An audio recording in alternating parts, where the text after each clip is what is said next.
We're going to shift gears from adults to kids, from clotting to bleeding. For our next speaker, Dr.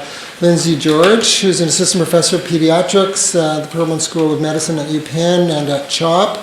She completed her medical training in cold Buffalo, then moved to not particularly warmer places, but nonetheless she's there. And she leads a research group. She's a physician scientist, ran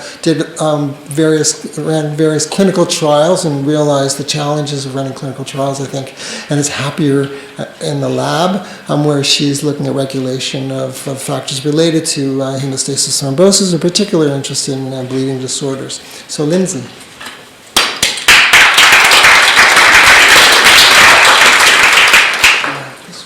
Yeah, this is great. Excellent. Thank you. And the pointer is there. Oh, excellent. Okay, great. Okay, thanks very much. It's really an honor to be here. I've heard much about the symposium throughout my training and then as a faculty member. So despite that, it's my first time here. So it's great to be here.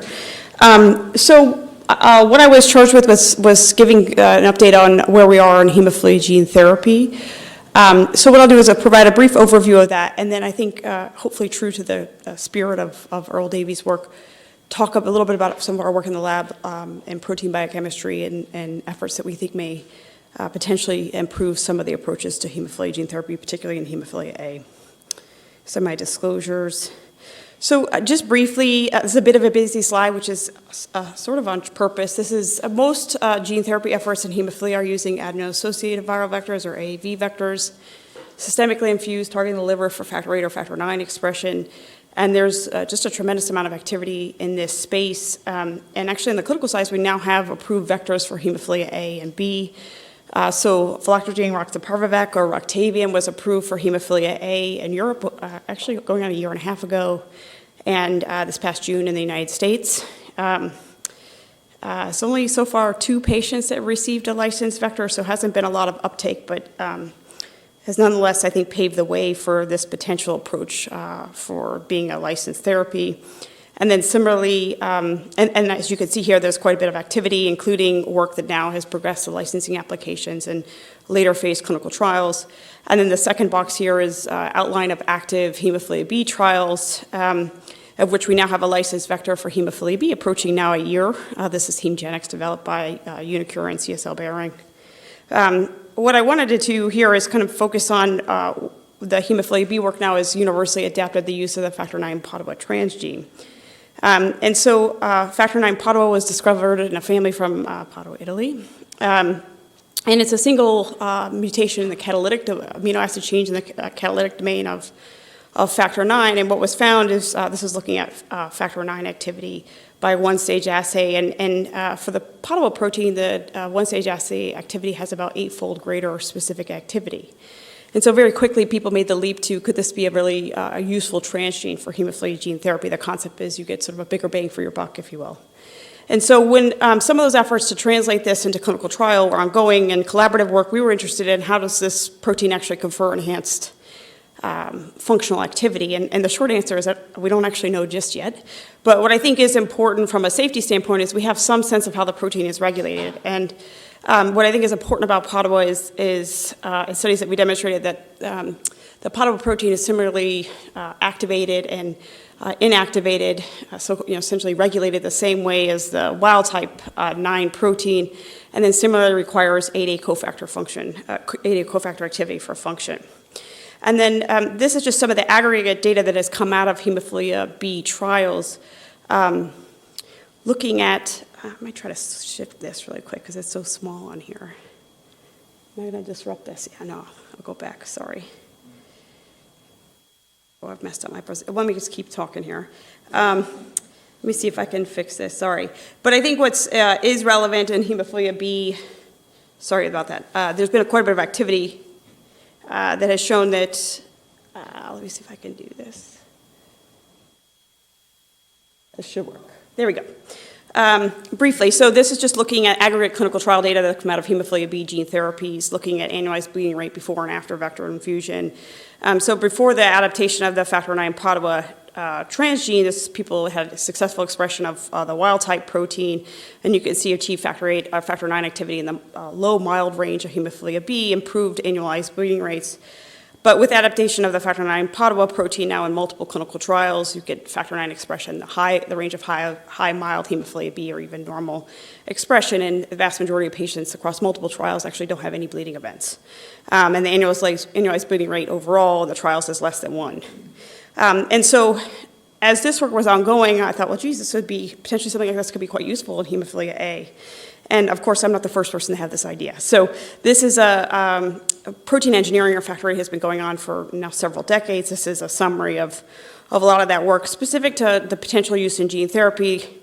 I've just sort of lumped these various variants of factor VIII into variants that improve expression, improve activity, or are inactivation resistant to have improved function. Some of these variants actually have progressed into clinical trial. This V3 variant, this is a variant where you introduce end-link glycosylation sites to improve secretion.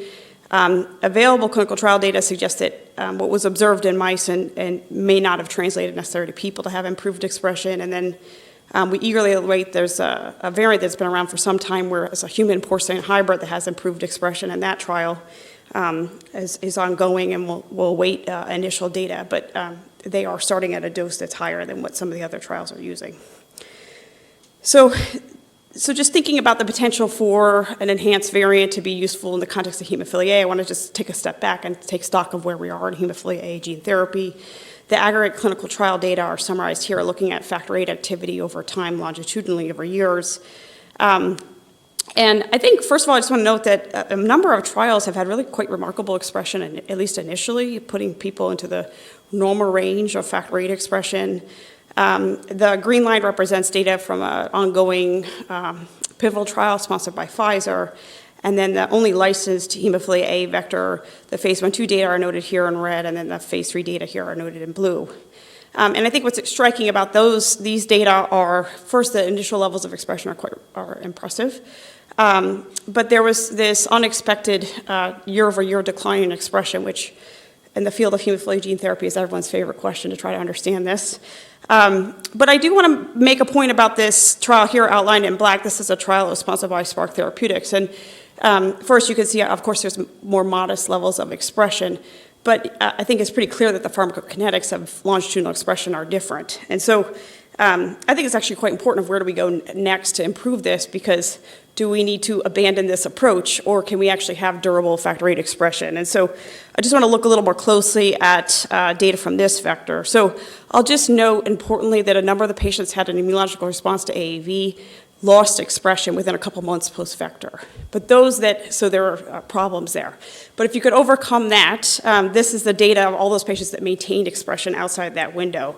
This is looking at their factor VIII activity at year 1 versus year 2, and then this is the difference of the means of the year 1 and 2 data.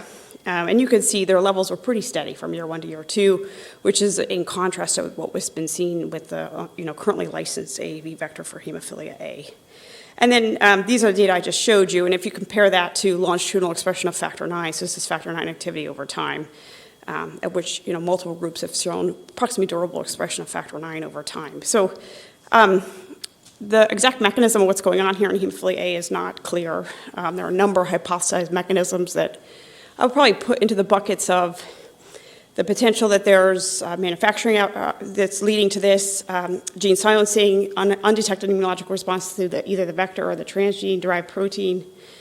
And then the other thing I think that people in the coagulation world that work with factor VIII is this concern around an unfolded protein response, that perhaps a certain amount of factor VIII expression is ultimately toxic to the transduced cells, triggering apoptosis and therefore loss of expression. So my lab and many others are trying to understand this better, but I think the short answer is we don't have any exact answer to this, but I think there are at least observational data in humans and emerging animal data that may suggest that durable expression may ultimately be level of expression dependent. So supporting this idea that you may, again, this is a bit of confirmation bias on my part, but an improved function variant may actually potentially overcome some of these hurdles. So what is our potential approach? So we're just generally interested in how the factor VIII protein is regulated.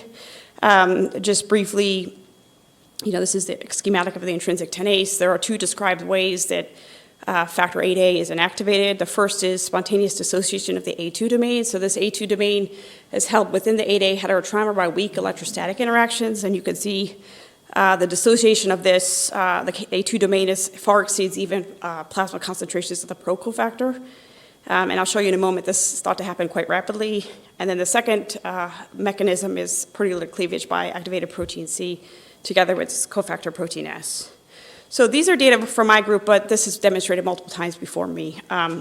So just if you take the factor VIII protein activated to 8A and then measure residual 8A activity over time, you can see that you have spontaneous dissociation of the A2 domain rapidly, such that you lose all activity within about 5 minutes or so.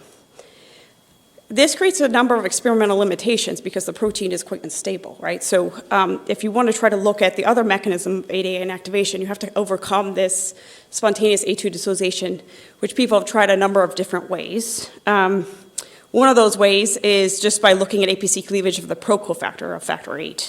So that's what these data are. So you just take factor VIII, incubate with APC, and then measure residual factor VIII function over time, and you can see up to an hour post-incubation, there's still a fair amount of factor VIII activity that's maintained. Just recognizing the limitation that this is 8 and not 8A. And then this is confirmed, so basically if you look at the biochemical data, which is sort of incompletely summarized here, but much of the biochemical data would suggest that A2 domain dissociation happens rapidly and that you would predict a relatively marginal or no contribution from APC cleavage to 8A regulation. And this is confirmed a little bit by observed clinical phenotypes. So about a third of mild hemophilia A patients have enhanced dissociation of the A2 domain, and then conversely, there's no associated clinical phenotype associated with altered APC cleavage. And then I think for all of us in this room, the homologous protein to factor VIII is factor V, and we know that disruption of one of the APC cleavage sites of factor V is the most common and inherited thrombophilia of factor V Leiden.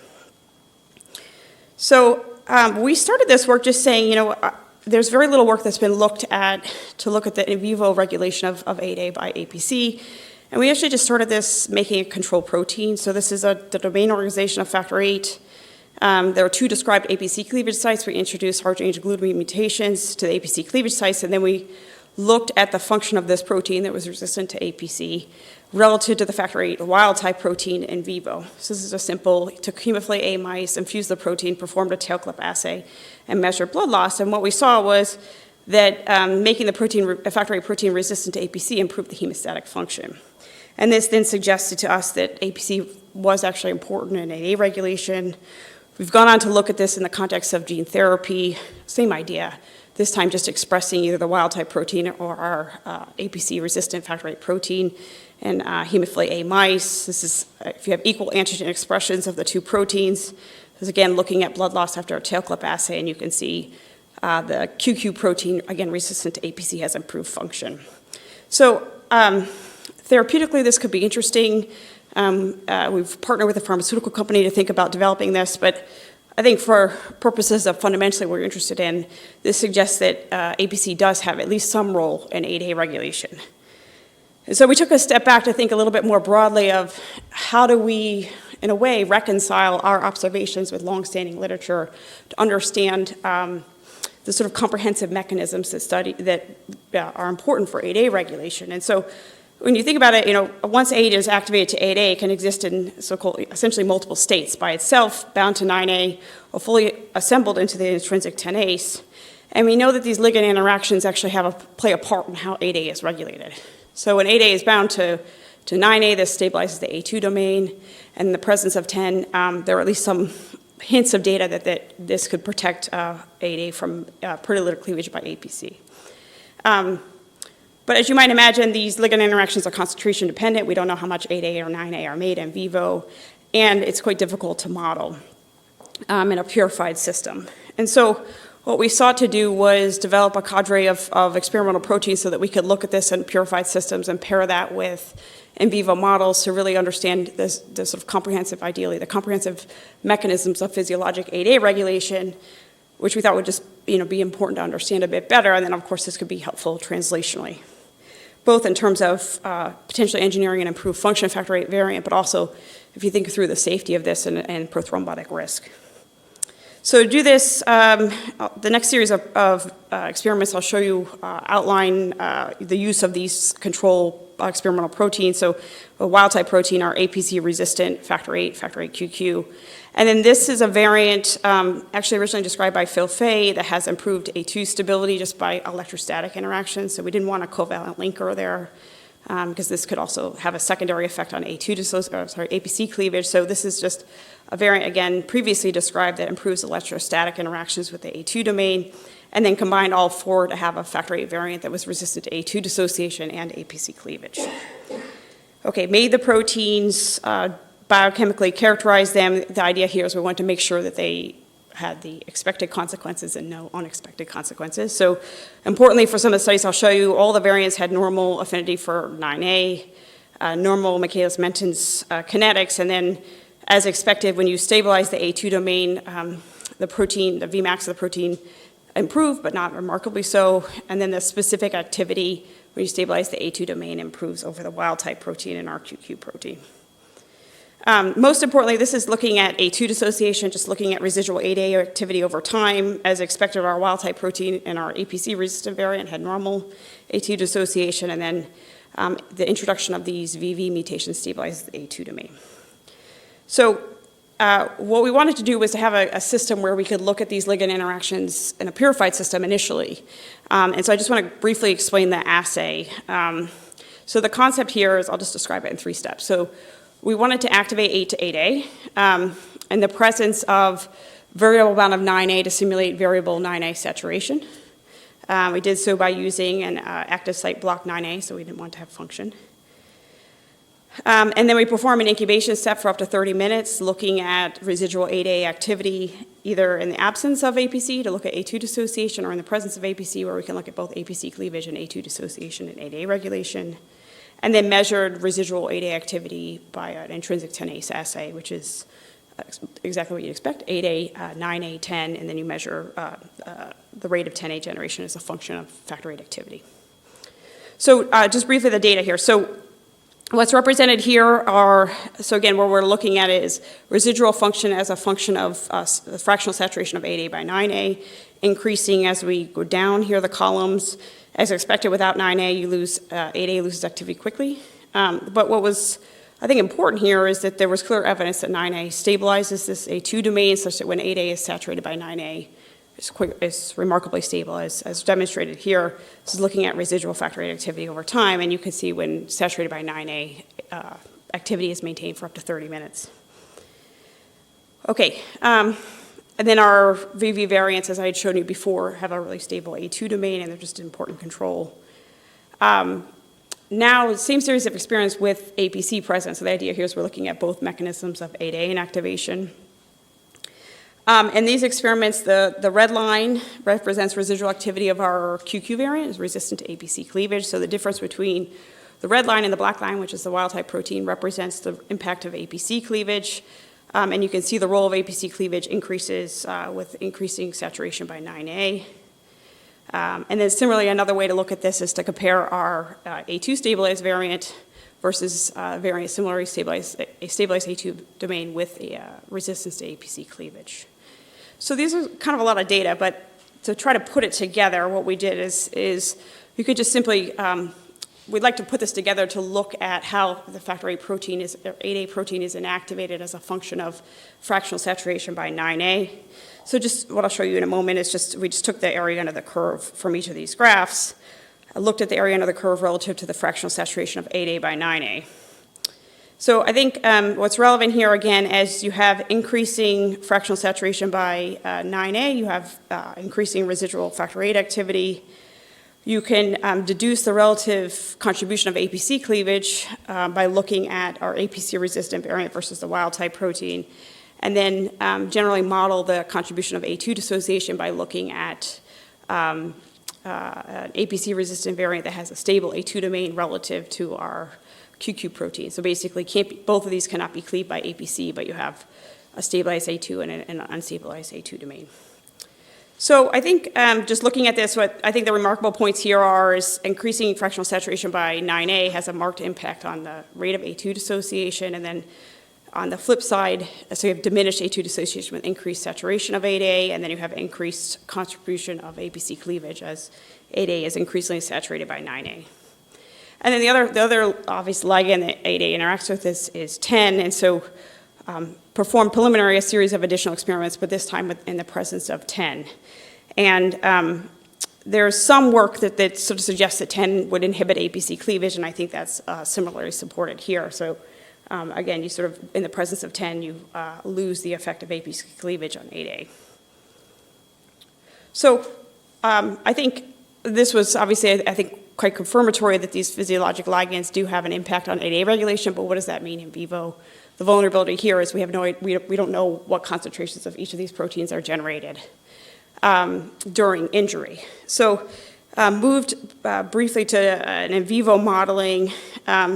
These are just relatively straightforward experiments, just looked again at a tail clip assay and taking hemophilia A mice and infusing each of our factor VIII variants at increasing doses.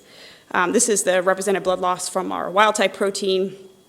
And then if you stabilize the A2 domain, you have, as expected, an improvement. So decreased blood loss so that the hemostatic effect improves about 2 to 2.5 fold over the wild type protein.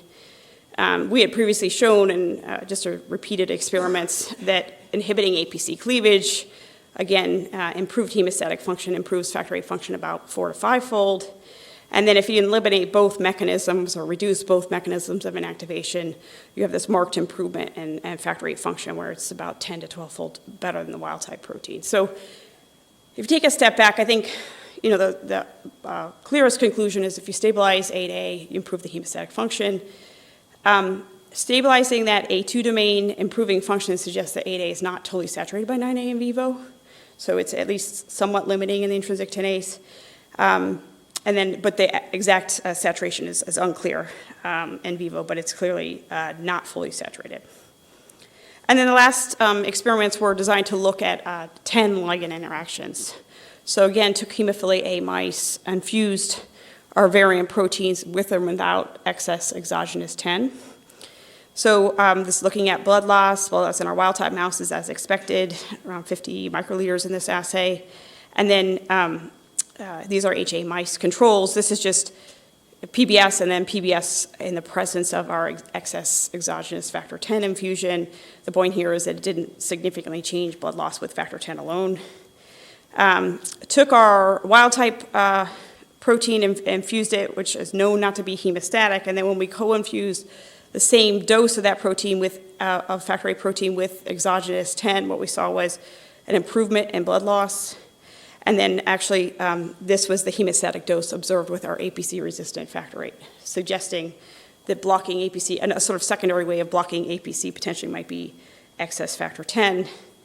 And then lastly, the other way we looked at this was took our VV variant, so this is the variant A2 stabilized, and fused without 10 versus with 10, saw an improvement in the hemostatic function, but the comparator here for this is relative to the QQVV, so this is the variant that's resistant to APC cleavage. So I think the relevant points here is that if you could have excess 10 around, the thought here is you have excess 10 around to block APC cleavage, you can improve the hemostatic function. And I think the conclusion from this is both that these ligand interactions could have some impact on how 8A is regulated, but the sort of protective effect of factor 10 on preventing APC cleavage is not completely optimized at physiologic concentrations of plasma 10. So I'll just conclude by a couple things. On the clinical side of current efforts in hemophilia A and B gene therapy, there's repeated proof of concept success. I think the work in hemophilia A gene therapy is given a great starting point. The groups doing this work have demonstrated proof of concept success and then outlined the next series of problems that we need to overcome to improve these efforts. I sort of focus mostly on AAV efforts. I think that over time, AAV efforts will probably be overtaken by new technologies. With the limitation of time, I don't have time to go into all the limitations of that. So I think on the short term, AAV will be here for some time, and then on the long term, may be replaced by other technologies. A way to potentially improve hemophilia A gene therapy is to use an enhanced function variant, similar to what's been adapted for hemophilia B gene therapy. And then our approach is to see if we can really understand ADA regulation and then exploit this for, in the context of gene therapy. So with that, this is my lab, and I appreciate it. Again, thanks for your attention.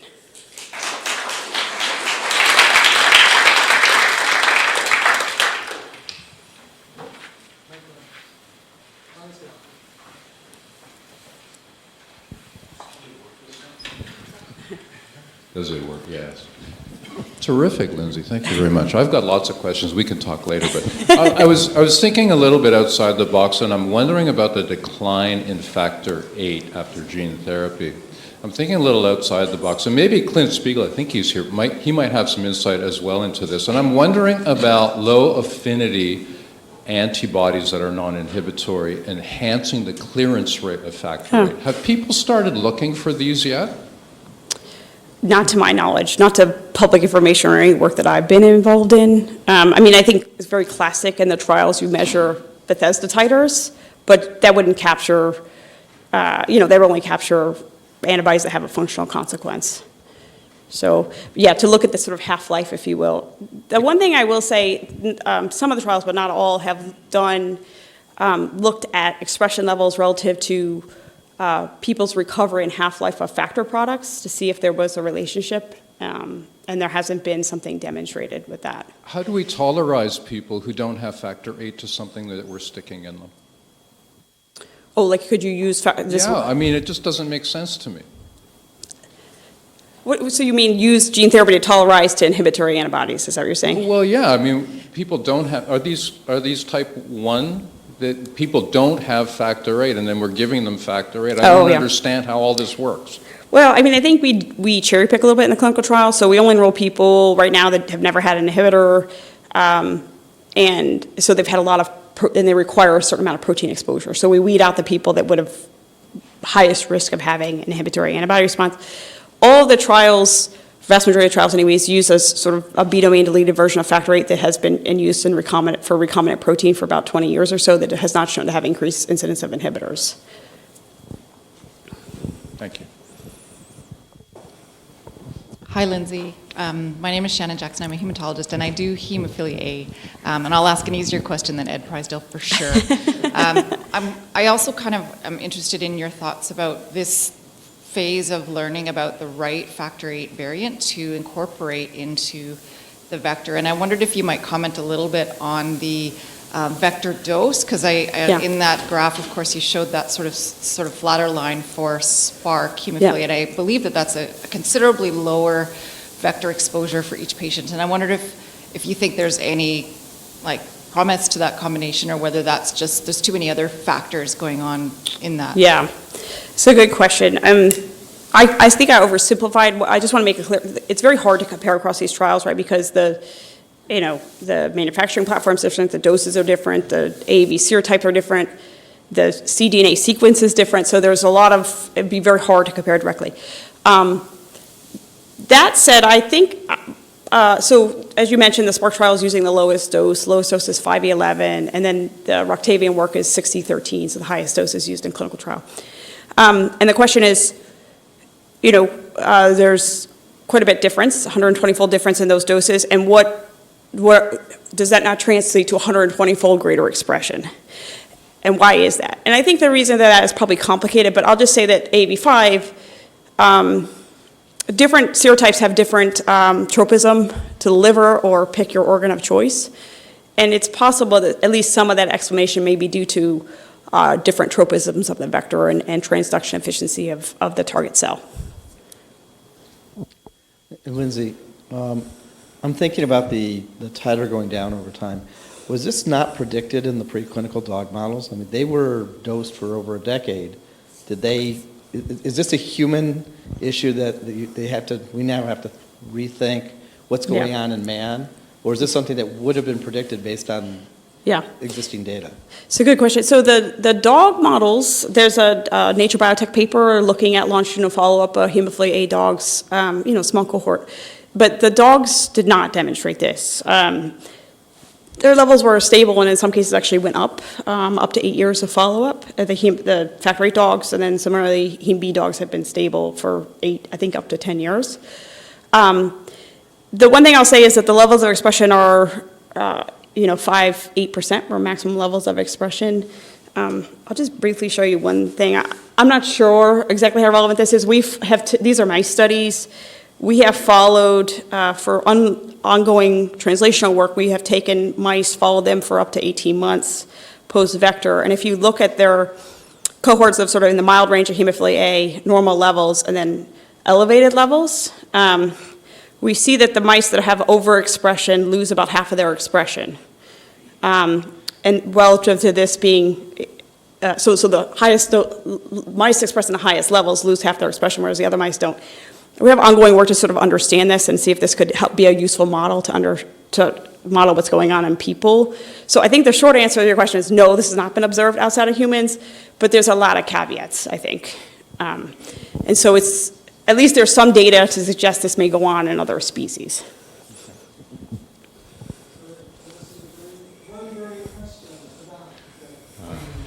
Thanks, and Ed, I don't know that I can answer your question, but there are there are pathogenic inhibitors that don't block the in vitro activity of Factor VIII. But my question was about the unfolded protein response. There are certain mutations that can be made to Factor VIII that minimize the UPR, and I was curious if those have been used in any sort of AAV delivery system to see how that affects expression over time. It's a great question. No, not that I know of. We're interested in doing that, though, so. Thank you.